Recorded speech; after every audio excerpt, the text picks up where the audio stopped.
and thank you for joining us.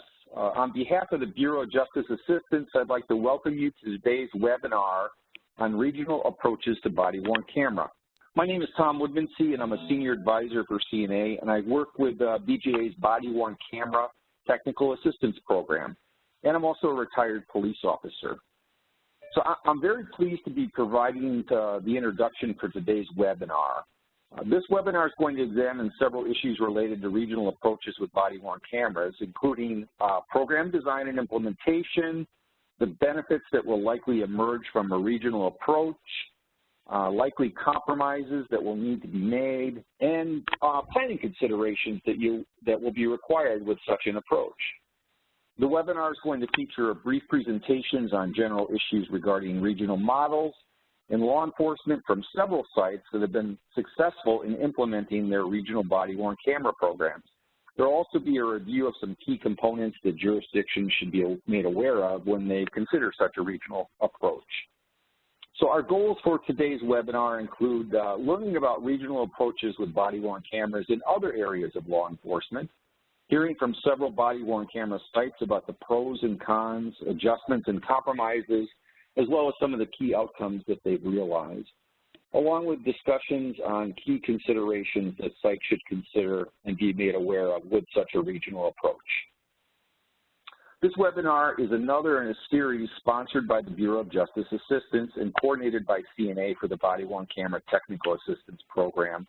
We thank the Bureau of Justice Assistance for its investment in the Body-Worn Camera Grant Program and the Body-Worn Camera Toolkit, and in a range of technical assistance resources and opportunities for agencies around the country in implementing their body-worn cameras. The Bureau supports state, county, local, and tribal law enforcement agencies in many ways, and we are grateful that they do. We'd also like to thank the staff at CNA for their efforts in putting this webinar together. So just a few comments before we start for your awareness. The webinar is going to be recorded for the benefit of others who want to view it later and will be posted on our website. There will be an opportunity for questions at the end of the webinar, so please make your thoughts and questions known. And if you'd like, you can use the chat utility to the right of your screen to post your questions and comments, or you can comment at the end of the webinar. We'll do our best to respond to these. Following the webinar, you'll receive a request to evaluate it, so please complete this evaluation and give us your honest thoughts and recommendations. And especially important, let us know what other topics you think we should cover on any future webinars.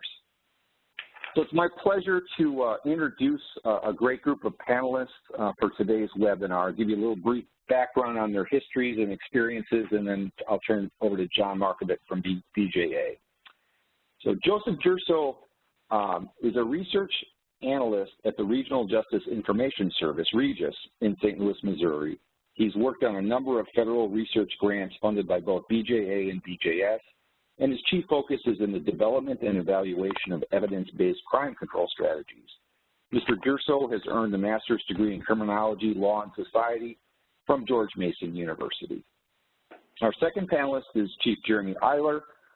Chief Eiler is a 24-year law enforcement veteran and has achieved 4 graduate degrees and 2 graduate certificates of achievement in a variety of educational disciplines.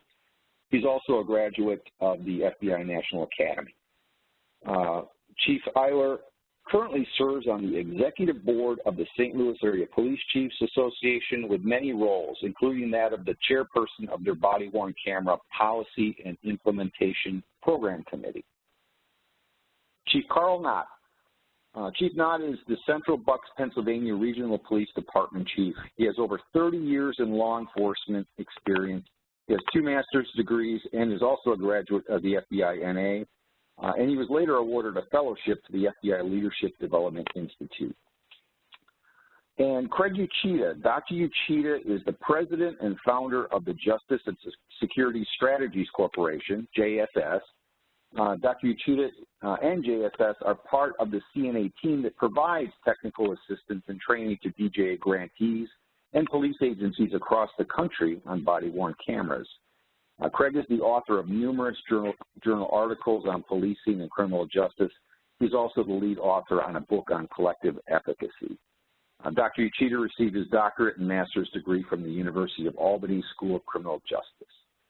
So you can tell from that brief background I gave, we have a great panel with vast experience for today's webinar. We want to thank them for participating. So with that, I'd like to turn it now over to John Markovic from the Bureau of Justice Assistance for his opening remarks. John? Thanks, Tom. As Tom said, my name is John Markovic, and I'm a Senior Policy Advisor at BJA. I'm also the Program Manager for BJA's Body-Worn Camera Policy and Implementation Program, better known as BWC PIP. I want to provide a very brief introduction to the program. Beginning in May of 2015, BJA was responding to the emerging needs of state, local, and tribal law enforcement organizations.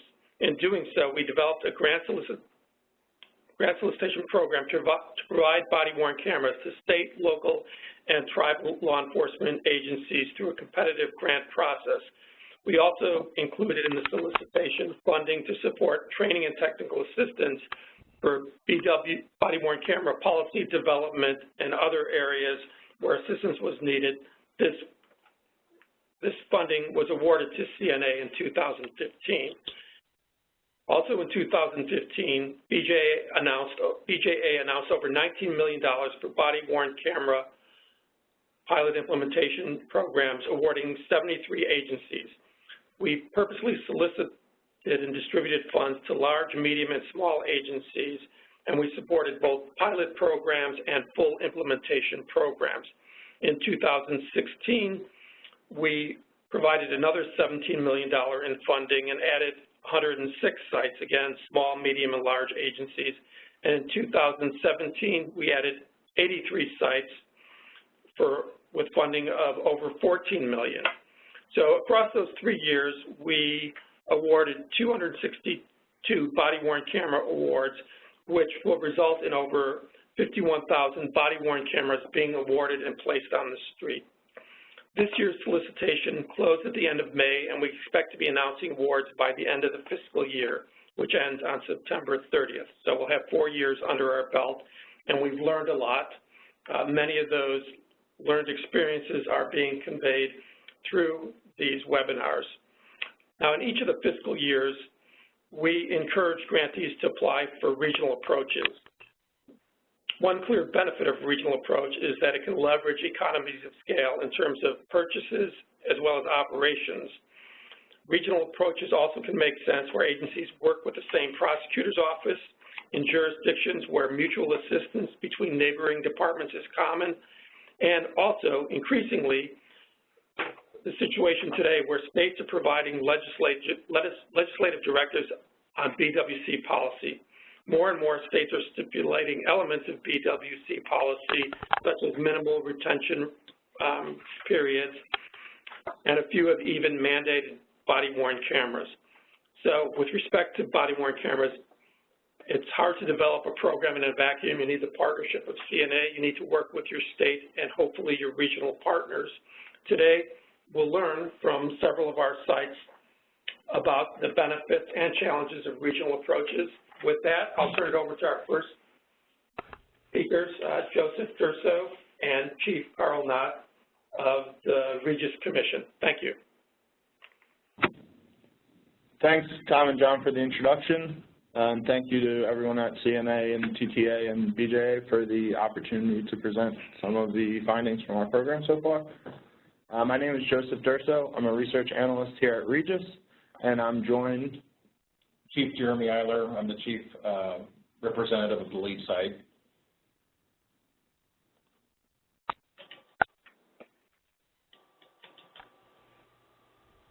So a brief outline, we're going to go through an overview of our approach to a regional body-worn camera program. Chief Eiler is going to discuss the process of policy development and getting those policies approved, as well as some of the community outreach and communication approaches and steps he's taken with members of his community. We're going to discuss the RFP process and how we ensured we would get a good vendor response on behalf of the 8 agencies that are working collaboratively together, and then some of the successes and challenges we've faced so far. So first, a tiny bit of background on Regis. Regis is the Regional Justice Information Service. We serve customers, mostly police departments, but also some courts and some jails, centrally in the St. Louis area, but also in a little bit in Illinois, as well as Kansas City and the rest of Missouri. We're an IT firm that services government entities exclusively with a heavy focus on police departments. In the St. Louis region, there are approximately 67 municipal police departments spread out throughout St. Louis County and the surrounding counties. We have existing relationships with a good share of them. For the body-worn camera grant, we applied on behalf of 8 agencies in the local area.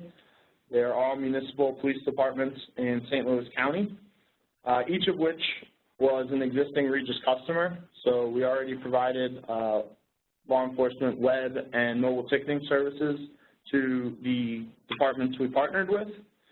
That was nice because we had existing IT connections to potentially aid in storing body-worn camera videos down the line. The agencies that make up our collective range in size. The smallest has 16 sworn officers, and 2 of the largest agencies have just about 50 sworn officers. One of the benefits we've been able to leverage is that we've got one shared storage solution here on site at Regis that will be used to store all of the body-worn camera footage once the program is up and operational. At the beginning of the process for applying for the grant, we sent out a survey to all of our existing customers to gauge interest in potentially participating in the body-worn camera program.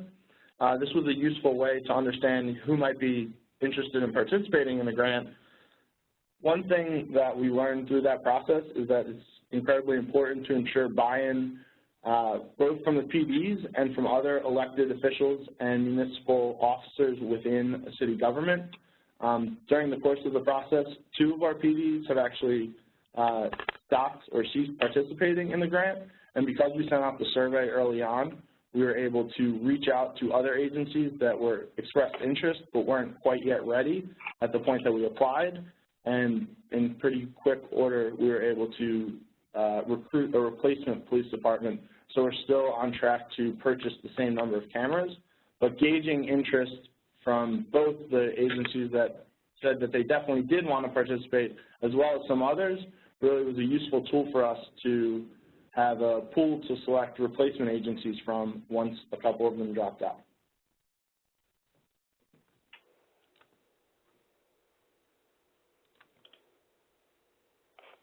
And with that, I'll pass it off to Chief. This is Chief Jeremy Eiler. I'm going to cover coordination of key stakeholders, policy development and approval, and community outreach. First off, we're talking about coordinating key stakeholders with multiple jurisdictions involved. There are a lot of people that you have to get on board with this program and make sure that they have a firm understanding of what's going on. As Mr. Durso stated previously, we lost 2 agencies in the beginning, but were able to replace them. I think one of the problems that arose that caused that was that certain elected officials, city administrators, and maybe certain chief executives didn't have a firm understanding of what the expectations were when they went into this program. So they need to have a firm understanding of those expectations and how the programs work. I suggest providing a timeline to those people. That way you won't incur any problems later on. Another part of this process also included reaching out to the St. Louis County Prosecutor's Office and each municipal prosecutor that represents each agency participating, and making sure they had a firm understanding and creating an MOU that they would be accepting this program and working with us to tailor not only to what the police department needs, but throughout the criminal justice supply chain with the courts and other areas tied with the CJ system. So when we develop policy, when we act as law enforcement using these tools, we know how to use them in respect to the people and the entities that will be using this information later on in that chain. Ongoing, I suggest that when you have multiple agencies involved, that you have monthly meetings. I found this to be very, very valuable. It kept information fresh. It kept people engaged. Without monthly meetings, I think you will lose interest at certain points. We capitalize on what we have available in St. Louis as far as regional meetings. So the St. Louis Area Police Chiefs Association meets monthly, and most of the chief executives meet at the site for that meeting, and then as a post-meeting to that meeting, we have our body-worn camera meeting. So it works very fluidly, so our attendance rate is pretty high at each of our meetings. There's one of the expectations that some of the chiefs and other people that were participating need to understand from the get-go is that you got to select a common device if you're going to use a common IT provider for back-end support. The reason that is because you are going to want to work with the same set of software and support across all of these agencies. Working with different sets of software will create certain sets of circumstances that will create problems and create certain hardships that may increase your costs. Training. Just talk about training a little bit. After you get your RFP done and you select a couple vendors and you test what devices you like, make sure that all of your officers are trained on how to use the device. It's not just the officer using the device, but it's also management that needs to understand how the device works. Because at the management level, you'll need to understand how that work flows and how you can use it in a managerial aspect. Policy development and approval. I took it upon myself to create a template for our group. I used a variety of different sources to create policy. First and foremost was the TTA scorecard guidelines.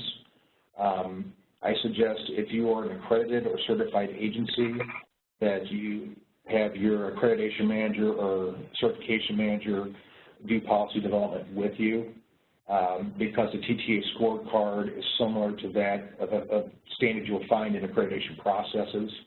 I used the IACP model policy template. It is a little bit dated age-wise, but however, in that model policy, the vast majority of the content in there was still applicable to today's needs. I also used other police departments' templates that they submitted to the BWC TTA for approval as a guideline as well. That way I could cut down on trying to create policy versus using information from a variety of different sources there. And I also used what were considered best practices nationally and regionally, and don't forget community-based. You will find that there are going to be some variances between one policy to the next in your group based on the community level. But overall, in our group, there is consistency in the core policy when you're talking about national and regional standards. On top of that, with consistency in policy from one agency to the next, I call it the umbrella effect. It's great for defense against any liability concerns.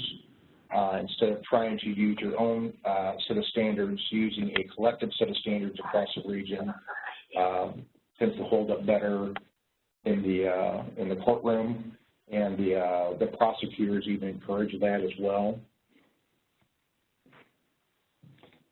And when it came down to scoring, we were lucky enough that The Regis staff supported the back end for policy development. They took them all in and they test scored them and gave them back as needed before they were submitted to the TTA process for approval. The last thing I'm going to discuss is community outreach. The group is using several different approaches to that. One common method is social media, such as like Facebook, making announcements, news releases. We partnered with a reporter from the St. Louis Post-Dispatch who is following our progress at stages where there are significant milestones. They've already done one regional report on us. They will probably do another 2 to 3 forthcoming before the end of the year. Another way you need to create buy-in for your community and get them to accept not only just the body-worn camera itself, but the guidelines that you're using is to leverage what you have in terms of committees and commissions within your jurisdictions. For example, I use our Public Safety Committee, our Human Relations Committee, and our Board of Elected Officials to review our policy, answer questions, and explain further those expectations I was talking about before. Each one of those groups will represent a different interest of our communities, and I figured that those 3 represent the core of what I was trying to do with body-worn cameras. One of our participants is a university. If you have a university that participates, I thought it was a great idea. They actually had an open meeting with student government leadership. That's the way they reached their community to create buy-in from them. Lastly, I want to mention, I believe a public presentation on the topic is essential. I have one scheduled for after we start testing a device. The public presentation is essential for 3 reasons. One, you can show a live demonstration of the actual device.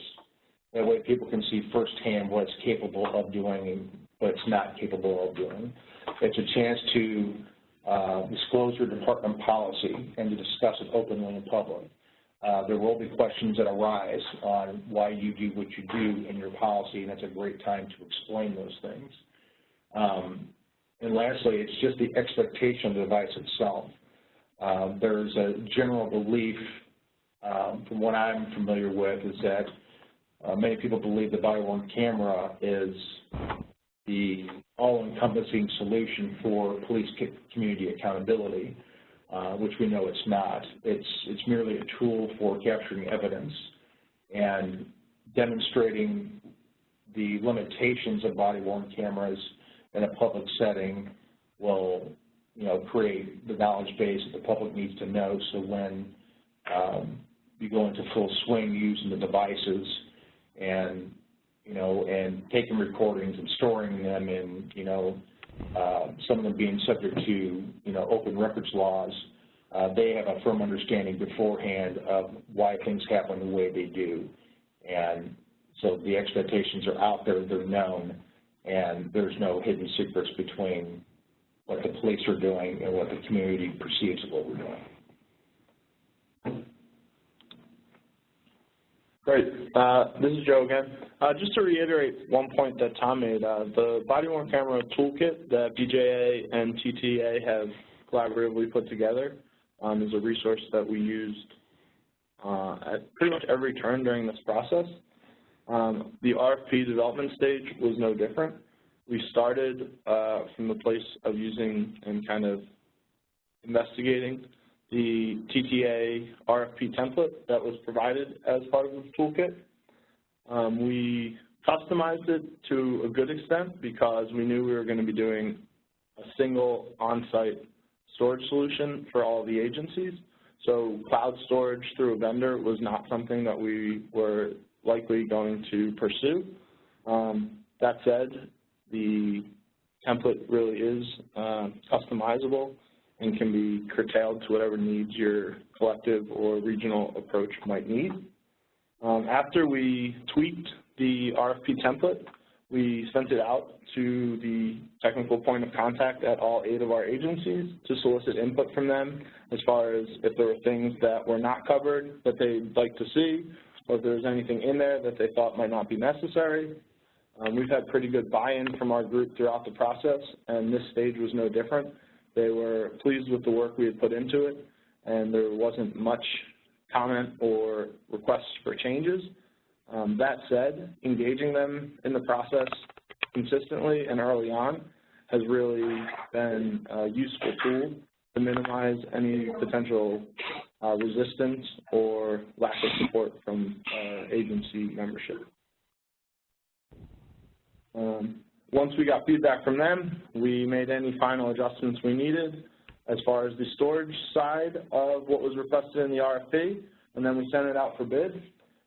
We received proposals for the RFP about 2 weeks ago and are going through them now and are in the process of designating which 2 or 3 potential vendors will be selected to be field tested.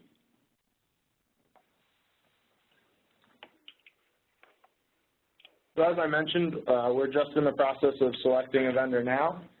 We've certainly had some successes as well as some challenges up until this point. One of the benefits of having an 8-agency collective is that all 8 agencies are able to benefit from the subject matter expertise that any one specific agency might have. 3 of our agencies, which happen to be 3 of the larger agencies, have been field testing and researching body-worn cameras for their specific departments for the last 3 to 5 years or so. The other 5 agencies had done a lot less research, but have been continually benefiting from this level of familiarity and expertise that the 3 agencies that had been testing up until now already had. Additionally, coordination of the RFP provides us with a lot more leverage. The fact that we're able to capitalize on economies of scale because we are purchasing nearly 300 cameras will make us a lot more able to negotiate during the competitive proposal process. And then one other thing that Chief Eiler hinted at, the SLAPCA meeting, or the St. Louis County Chiefs meeting, already exists. There's also an LE Technology Subcommittee that Chief Eiler also chairs that is here a different week once a month at Regis. So some of the tech leads from our body-worn camera grant agencies also attend those meetings. So we really have 2 meetings in a given month and are able to coordinate and make sure we're on the same page and kind of informally run things past different members who are more or less engaged in this process pretty much in real time.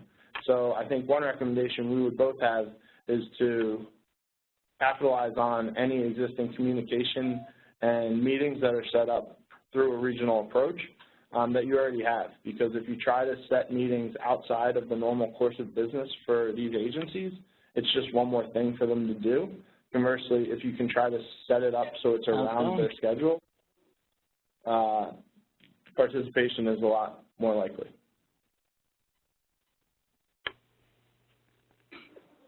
As with any collective effort, there have also been some challenges so far. It's been a little bit difficult to ensure that all of our PDs are sufficiently communicating with their community members and that they're staying on a shared timeline. We at Regis have been doing everything we can to encourage communication strategies. Conversely, it's not really our role to mandate how PDs engage in this communication. So we're doing everything in our power to keep them on the timeline that won't delay purchase and deployment of cameras. But that is one thing that anyone considering a regional collective should be aware of, that just ensuring continual community engagement and communication from the PDs to the specific stakeholders in their community is something that you need a champion on the inside of each PD to stay on top of. And then one other piece requiring all 8 agencies to agree to a single technological solution and evidence management option requires getting a lot of buy-in and transparency at the outset. It certainly required a little bit more work on our end to guarantee that all the agencies would be willing to defer to whatever shared selection was made. One way we tried to mitigate that risk was to involve the PDs in the process of deciding on the camera vendor from the very beginning and seek their input at every turn, because even if they don't end up with their first choice, they feel like they've been a part of the process and that their opinions and concerns have been worked into the mix as far as all of the pieces that we're using to decide which vendor we will eventually select. I just want to add that one of the overarching questions or concerns from the chief executives from the different agencies involved, a lot of them wanted a body-worn camera solution that would fully integrate with what they had existing for car cameras. Most of these agencies do have car cameras, but there's not necessarily one solution that will integrate with all of them. So we made that clear up front, and we believe that most have accepted the fact that they may or may not get a solution that will integrate with what they have existing. Great. Well, with that, thank you for the opportunity to share some of what we have learned in developing our regional approach to a body-worn camera program, and I'll pass things off to Chief Knott of Central Bucks Regional Police Department. Thank you. Okay, thank you very much. Hi, it's Chief Carl Knott from Central Bucks Regional Police Department. We are located in Bucks County, Pennsylvania. We are one of the 4 major counties that surrounds the Philadelphia metropolitan area. So in listening to the group just prior to me, they are going through a lot of the growing pains that we already went through. We are fully operational, up and running, but clearly there are a lot of challenges that we experience, just like Chief Eiler. And what I want to talk about, it'll be a little later in the presentation, are some of the hidden costs that are associated with the body-worn camera program. But like most police departments around the country, as this idea was getting popular, we watched all over the country, and we took care and looked at the Ferguson incident, Baltimore, the Baltimore incident, and the national protests all over the country to include Black Lives Matter. We also, the national perception of police diminished, so we thought it was time to really get geared up and make a movement toward body-worn cameras. So with any new initiatives, we did what most of you do out there. We self-evaluated our needs and found out that the increased transparency, the increased officer safety, the community policing aspect, the accountability, and then the increased training that would come with such a program like that. So we decided if we could do it alone, and my department is 30 officers, and we decided that yes, we could take on this challenge alone, but it would be easier and beneficial to collaborate with our neighboring departments here in Bucks County. One, from a financial benefit, 2, from the multiple experts that we would bring into the fold, as mentioned by Chief Eiler, the teamwork, research, troubleshooting, and then the perception of the whole program. So we formed a coalition, and excuse me, there we go, my slides are freezing up. So we formed a coalition out here in Bucks County, which included 9 municipalities, 8 police departments, and a sheriff's department, for a total of 600 square miles that we cover, almost 627,000 residents, which included 236 sworn officers. So at a quick glance, these are the steps we took. A lot of them are the same that was outlined by the chief. We determined the need for the body-worn cameras. My agency took the lead in trying to collaborate and coordinate amongst the 8 other municipalities, which was a challenge in itself. to bring 9 department heads together weekly or sometimes monthly at a meeting was challenging. We partnered with our district attorney.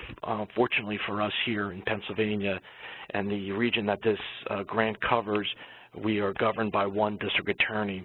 So when we got into developing policy and procedure, we only had one person to really run all that past. We partner with our elected officials, of course, that was mentioned earlier. They're very, very important in this process.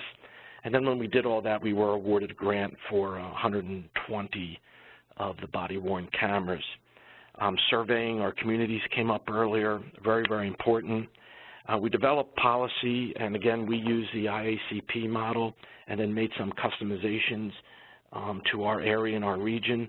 One thing that really slowed the process down for us here in the Northeast of the country is that all police departments are heavily unionized, and we had to really work through a lot of collective bargaining agreement issues with, I mean, everything that you can imagine. So that really slowed the process down.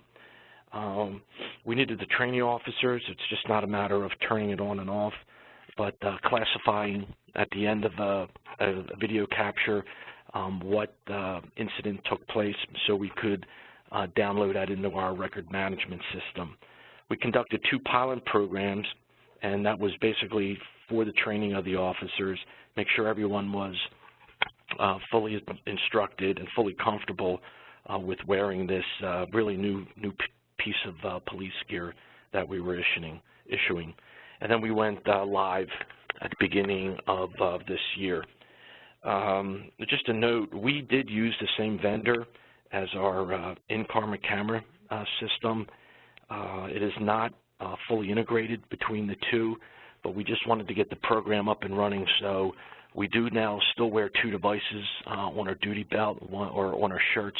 One would be the microphone for the in-car camera system, the other one, the body-worn camera, the actual camera. So it does become a little cumbersome, but as we phase out of this first round of body-worn cameras, we will then look to budget and try to get something that's integrated so the officers can lose at least one piece of gear off their uniform. So what we didn't know going into this was the sticker shock hit us all. We are all relatively small agencies, and these are some of the price tags that we got hit with. We needed to increase our server capacity, and that wound up being about $10,000 per agency. And the evidence library license wound up being about $150 per body-worn camera. And again, with the charging transfer station, ours wound up, this is a little low, about $1,500 per agency to keep these things fully charged. The redaction software cost about $5,000 per agency, but you'll see later in this presentation the district attorney's office incurred that cost, so we didn't have to put any money out for that. So through some creative financing and going back to our governing bodies, we were able to get the extra money for the server and the library license and the transfer station, and then we really lobbied hard for the district attorney's office to pick up the redaction software, which they did. And now they do all the redacting for prosecution, which is a huge help for us just from a budget standpoint and from a staffing standpoint. Sometimes the district attorney's office just needs 2 or 3 minutes of a case that is a half hour, an hour long, and for our staff to sit there and review all of that and give them what they need for court was going to take a long time. So they've taken on that challenge to do that. The request for body-worn camera footage climbs as the public seeks transparency. Here in Pennsylvania, we have a pretty liberal right-to-know law, which allows the common citizen to get police reports under certain circumstances. So we had to work through that issue. And the redaction software is not developed enough out there to invest thousands of dollars that some of these companies are asking for. But again, that is not our issue anymore. As I explained, the time-consuming task to redact by our staff and the amount of footage collected really adds up in just a short amount of time. We had to deal with a lot of officer concerns. They weren't used to this type of equipment. We had to get the law changed in Pennsylvania. Recording with a body-worn camera comes under our wiretap law, and we had to go back to Harrisburg and get them to allow us, which we have now, the ability to be able to record in someone's private home. You can imagine the challenge that took over a year to resolve. The most important thing, though, is when we went live is the officer's apprehension dissipated with the time and experience, and really now is widely accepted. They see it as a tool that helps them and protects the department and protects them. So what we really learned in all of this is that there is always those hidden costs, the cloud storage, the maintaining the video storage in local servers, and what we did was we pushed it all on the individual departments in my group to take care of all of that. So I'm going to echo what Chief Eidler says. Please choose one vendor, one camera, and stick with it. We did not do that. We let each individual department pick their own vendor and camera, and it became a little bit of a nightmare when it came to dispersing the funds, which we controlled here in my agency. And then finally, on the last slide, so the overall results, this has been a resounding success. Our communities have really embraced this. It was a little strange having that camera on your shirt at first, but everyone knows it's there. And as a result of that, our officer complaints are way down. I think the bad guy knows now that they are being recorded and they act more appropriately, not all the time, but a lot better than before. And then our use of force incidents are down because even the officers know now that they are wearing this device, and they are more, they know they're going to be held more responsible because everything is being recorded. We use it as training opportunities each and every day in roll call. We review body-worn camera footage, and we also have a policy where our supervisors need to make so many random checks in our library just to see that our policies are being adhered to on car stops and any interaction with the public. So we have considered this deployment a success. The officers like it, staff likes it, the community loves it, and you know, we can't say enough about everything that everyone's helped us in. So with that, I'm going to turn it over to Dr. Yoshida for his comments. My role is really to give an overview of the key considerations in a regional approach to body-worn cameras, and so I'm going to talk about 4 major considerations over the next 10 or 15 minutes or so. First being leadership, coordination, and collaboration. I'll go into a little bit of detail on each of those 3. I'll talk about the challenges that you've raised, and I'll try to keep those as concise as I can, and also discuss the advantages of the regional approach. I think you've all raised some really good examples of how this can help others across the country, and I just want to highlight those. And then I want to mention a few issues about going forward. So while both of your regional efforts are at different stages, one's at implementation, the other's at the RFP stage, following all of that, all of your implementation efforts, there are some considerations to think about, and so I'll briefly raise those. Next slide, please.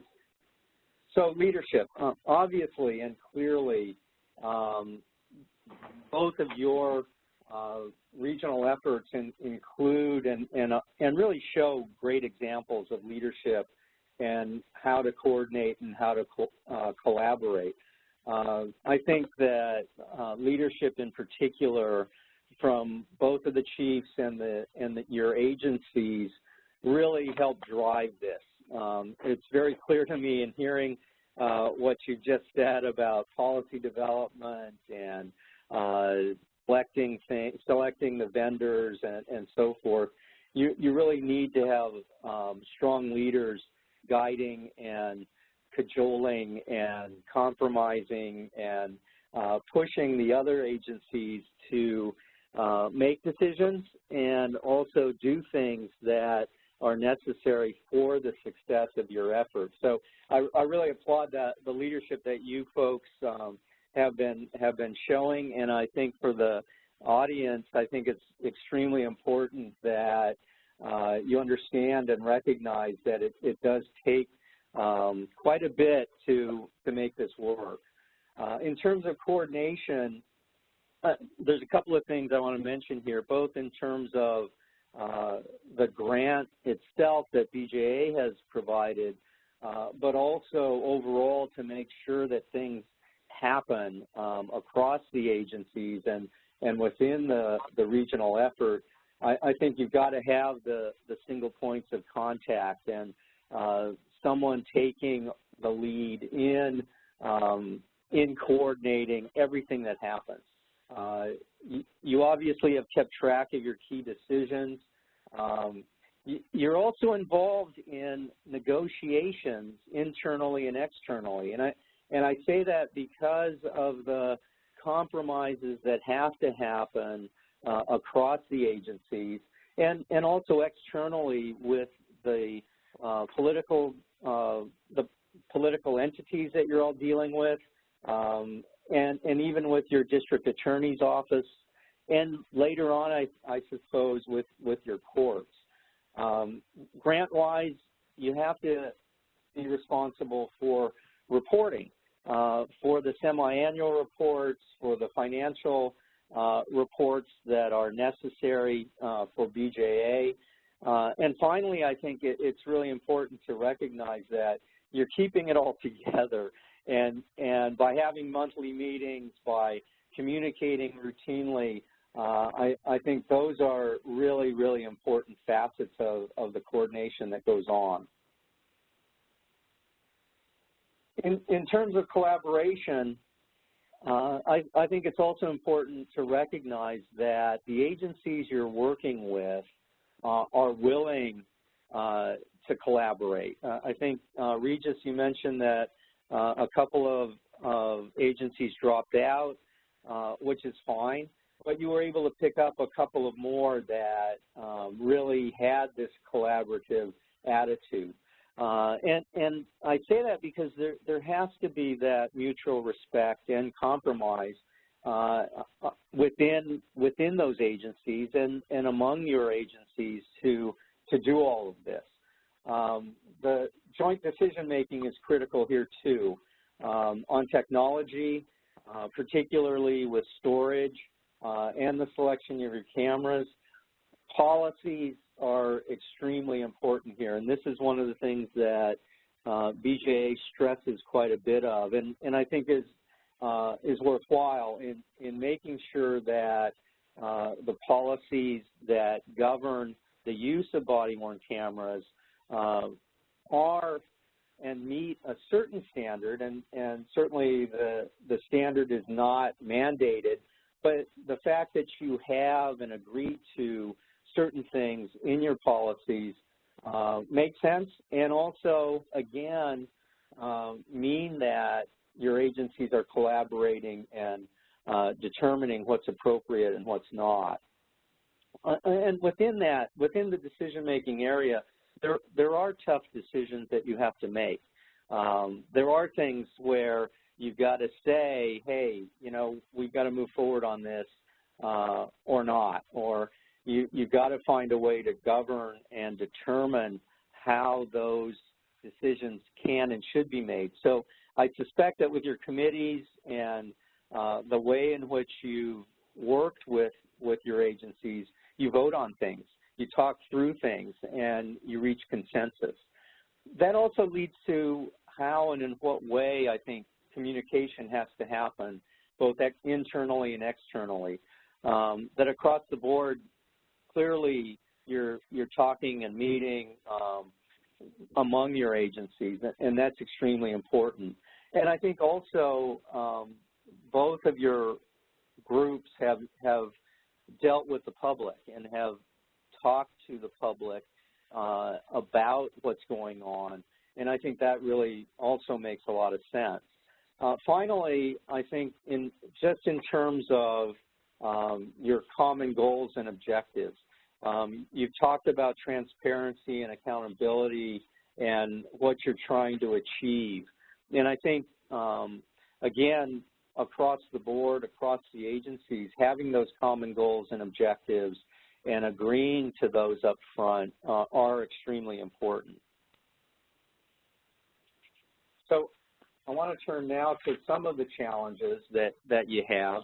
I think you talked about some of the decisions that you had to make and some of the things about the unions, about the way in which you decided on the cameras. And I heard, too, that one of the lessons learned certainly is to pick one camera, and I think that is important as well. And knowing that lesson, I think, is extremely important. With policies, Chief Eiler, I was happy to hear that you took the lead, frankly, in developing that policy. And Chief Knott, I'm sure that you had to do the same with your group. And I think that's what it takes is to show the other agencies what's needed and how you might go about doing that. I think financial considerations are clearly very, very important here, that the unintended and unforeseen costs that came up and dealing with them and recognizing that you had to find ways to find money and to deal with those issues are also something that other regional efforts need to recognize. Lastly, with the prosecutor and the criminal justice system, I think you've touched on some important things in dealing with the prosecutor's office and having a singular DA or multiple DAs to work with. That's one thing that we've certainly seen across the country is how do you work with the prosecutor and how early do you bring them in? And we're suggesting bring them in as early as possible. But there's other components that I'll talk about in a minute about the criminal justice system that you also need to recognize going forward. Next slide, please. So the advantages clearly are there, and you've mentioned some of them, and I just want to reiterate a few. And these are more outcome advantages, and that is things that that are there that have met your goals, but also are things to keep in mind going forward. So with decision making, both of your groups, and Regis, I know you've been doing this for a long time, so that's part of your process. And you've already had region-wide issues that you deal with, both in terms of technology and other issues. But you both have a process in place for dealing with other issues that emerge. And so not just body-worn cameras, but perhaps other technologies down the road or other controversial things that may pop up. You've got that in place. And I think that is extremely useful for how you work and how you manage and how you work together in your regions. In policies, I think you have consistent policies now across your agencies and across the region, and so that means it's less confusing for the public and for the community, that there's an understanding that that with your region, you all agree that this is how you're doing things. And for the public, they don't know really which law enforcement agency may have jurisdiction or not, or what officers are doing individually with their cameras. And having that consistent policy, I think, really helps you. I think financially, you are going to have cost savings, and you already have cost savings on technology. You may, in fact, in the future, start looking at what kinds of savings can you now achieve with your technology. Because once you've had and use your cameras, you're going to find that there are other things that are out there that you're going to have to shift gears toward. And you mentioned redaction. You haven't mentioned video analytics yet, but there are other things down the road that are coming that you might want to consider purchasing together and seeing perhaps the value of that. In terms of the prosecutor, I think there is going to be consistency in reviewing video footage across the region. You're also going to have some outcomes where the evidentiary value of footage is really worthwhile for you. And also for discovery purposes, your district attorney will be able then to turn over things to the public defender or private attorneys that you won't have to worry about. And I think those are huge advantages for you as police agencies.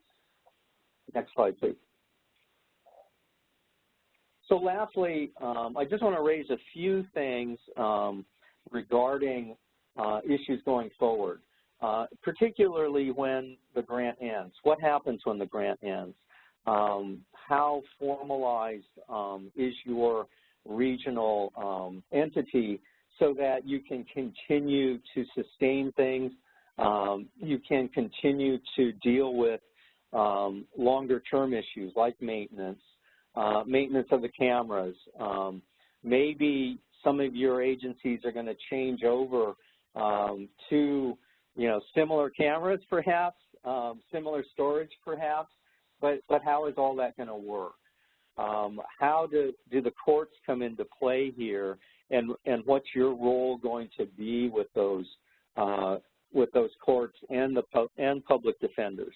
What about releasing video footage and the controversies that may occur as a result of an officer-involved shooting or a critical incident? How and in what way are you going to be able to handle those kinds of things?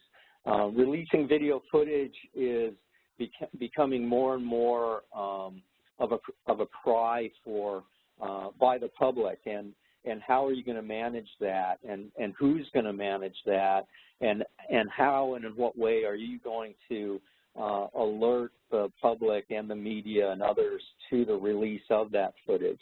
So those are some of the things that I see not only for region-wide approaches, but for individual agencies as well. So those are things to consider and to think about. And I'm going to now turn this over to Tom Woodmansee for questions and other issues with this. Thank you. Thank you, Dr. Uchida, and thanks to all of our panelists. This was excellent information. Greatly appreciate it. We did have some questions come in, so I want to throw it out to the panel. One question is, transparency was mentioned by several presenters. Does every agency have to be on board with having the policy be transparent to the public? What if one or more agencies is resistant to this? And I'll start with just throwing out to Chief Eiler, since you commented on that. Anything you can add to that question, Chief? So the question is policy transparency with the public, and what if certain participants resisted against basically openly providing their policy to the public? Is that correct? Yeah, that's correct. What if you have an agency that says, no, we don't want to be as transparent as you are saying we need to be?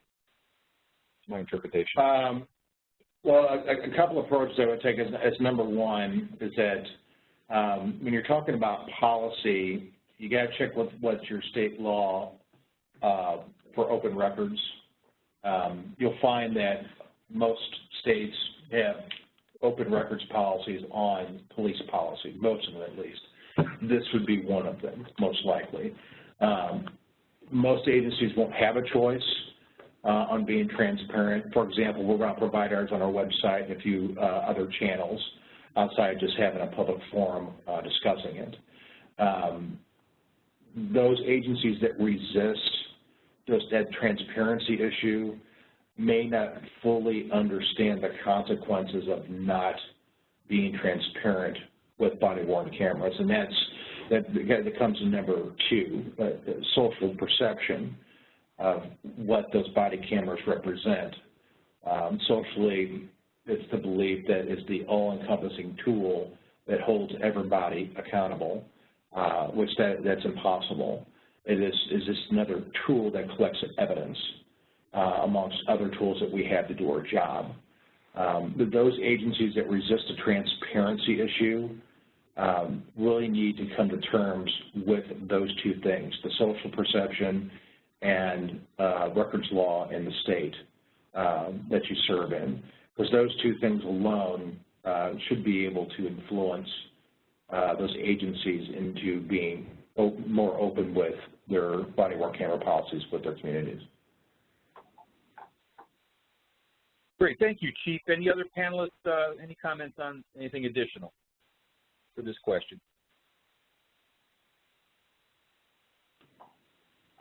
Okay, another question is, and I believe this will be, we'll start with you, Chief, not because I believe it was your slide.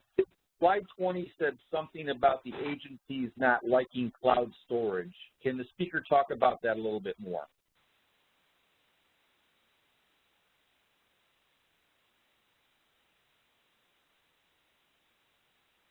And I don't know if Chief Knott is on mute or not. Okay. I can hear you now.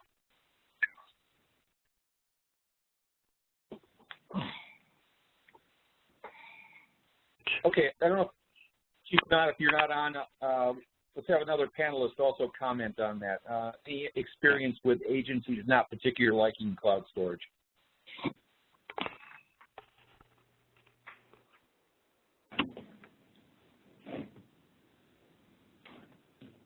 This is Joe from Regis. We had the added advantage that cloud storage was never really an option in the true sense, cloud storage through the vendor, but some of the same considerations we needed to address with our agencies as far as confirming to them that some of the potential roadblocks that are associated with a single storage solution would be addressed. One thing to reiterate is that the data you're storing is theirs and not yours, and that if anything changes with the existing storage relationship, that they'll be able to retain their data and won't need to expend extra resources to get the data. Another piece relates to redaction, and you want to do everything in your power to ensure agencies that if videos are redacted while stored in one location, that they can be exported to potentially another storage location, and that the redaction of video will remain. And then the third thing to stay mindful of is that you want to make sure the storage solution is CJIS certified, and if a cloud vendor is CJIS certified, some of the bigger vendors we know are, that's great, but the flip side is if you can ensure a CJIS safe storage solution that isn't on the cloud, that might be one way to mitigate some of the downsides. Carl, not back here. I'm sorry. Okay, go ahead, Chief. Okay, I somehow got disconnected, but yeah, that was our problem with trying to find a CJIS vendor. We were very, very skeptical of that. Not a CJIS, but of the other vendors out there. What were they going to do with our information? So that's how it made it onto my slide. Very good. Thank you, Joe. Thank you, Chief. Appreciate it. Final question related to training training officers from different agencies. Any recommendations if you had to start over on how you're training new officers coming from different departments? I think there was mention of train the trainer, but any of the panelists have any comments on, I guess, best practices for training regionally?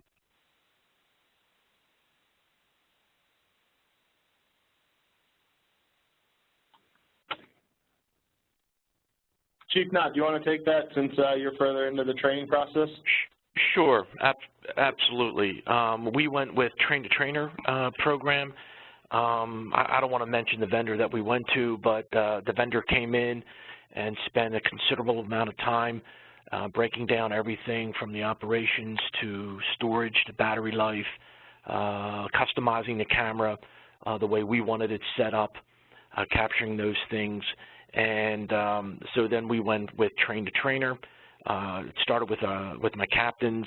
The captains rolled it down to roll call, and everyone had hands-on training, and of course the company the PowerPoint that went with it, and that's the way we rolled it out.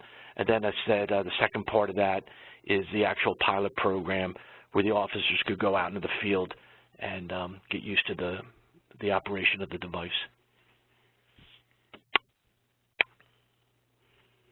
Great, thank you, Chief. If I can add yes, to that. Yeah, we haven't gotten that far yet, and those are pretty much how we plan to approach it too.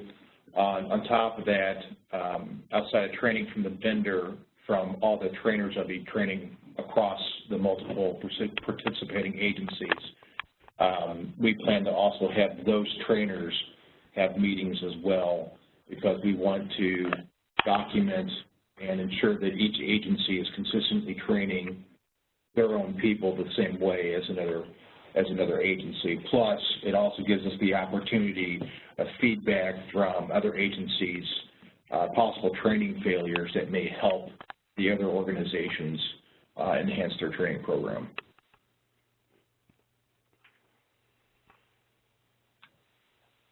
Excellent. Thank you. Well, I just want to wrap up before I turn it over to John and say to the audience, we hope you found this information helpful and gained some insights and considerations for the importance and benefits of establishing regional approaches with your body-worn camera program. Please remember to complete the evaluation if you don't mind. It is helpful for us. I'd like to thank Denise Rodriguez, Chip Coldren, and Samantha Reinerson from CNA for their leadership and all the behind-the-scenes work that goes into orchestrating this webinar. It is a lot of work, so we appreciate that. And I also want to thank our panelists, outstanding job, and also thank BJA and John Markovic for making this webinar possible. So, John, I'll turn it over to you for closing comments or observations that you might have. Great, thanks. Can you hear me? So very well. I want to thank you all for putting this together. Folks at CNA, once again, another very well run and very informative webinar. And to our speakers, Tom, thanks for the introductions. Chief Eiler and Joe, thank you for your participation and showing really what the collaborative model can accomplish in Regis. And Chief Knott, the same thing for Central Bucks Regional Police Department. I think we saw here two great examples that underscore and sort of vindicate our push to use regional approaches. There have not been that many. We've got a few more that came in as applicants this year. I think you illustrate two clear cases where it benefits. One where there's an established consortium, I would call it, in the St. Louis area that had a well-established, I think, working relationship with agencies that was leveraged. And then I think what Central Bucks and its partners did in standing up the partnership for this body-worn camera grant, I think, showed very much the benefits of the regional approach. There's certainly some challenges to it. Part of it is, I think the trade-off is that you have to be careful to make sure that you're responsive to your localities, but I think you'll balance that well, that you're responsive to your communities. I think the caveat about selecting the same vendor, I think makes sense. And I also like to thank you both for taking on the onus of being the lead agency and dealing with the grant management responsibilities. I think for some of the smaller departments that are not grant savvy, that is no small task, and it's essentially the same reporting criteria for them as it is for large agencies, and they don't have the staff. Many times the chief is wearing many hats. So we really are very much pushing the collaborative approach, the partnership approach, where we can leverage the benefits. And you guys have really provided great examples. So I hope some people who are watching who might be considering applying for the next grant cycle would consider that. This year we created a new category rather than just pushing partnerships. We pushed a consortia, and we also are pushing for, state administrating agencies. Something like a place that I used to work was called the Illinois Criminal Justice Information Authority, or Division of Criminal Justice Services in New York. Those are the type of agencies that, as state criminal justice planning agencies, can take the lead, and we hope consolidate the efforts and for smaller departments within their jurisdiction. So again, thanks for putting together a great presentation and really showing the benefits of regional approaches, and that the payoff in overcoming the challenges is well worth the effort. Thanks all, and thanks again to CNA for putting together another great webinar. And with that, I'll turn it back to you, Tom. I think we're ready to close out. I think we'll conclude. And for the audience, if you have any additional questions or follow-up, please just be sure to email us and contact us through the website or anything directly. So we appreciate your time, and stay safe. Thank you. All right. Thank you.